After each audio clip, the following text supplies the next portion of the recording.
Jangan hidup untuk memuaskan cakap orang. Dalam hidup ni, kita akan jumpa ramai orang yang suka bercakap tentang kita.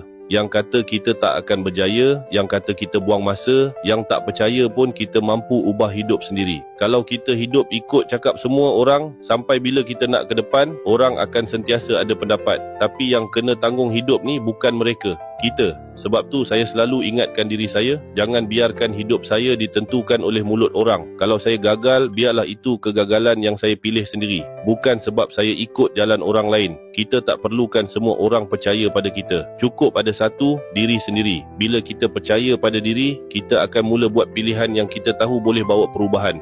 Bukan untuk puaskan hati orang, tapi untuk bantu diri sendiri. Dan satu hari nanti, bila kita berjaya capai apa yang kita usahakan, kita tak perlu cakap apa-apa pun. Hasil tu sendiri akan jawab semua soalan dan kritikan.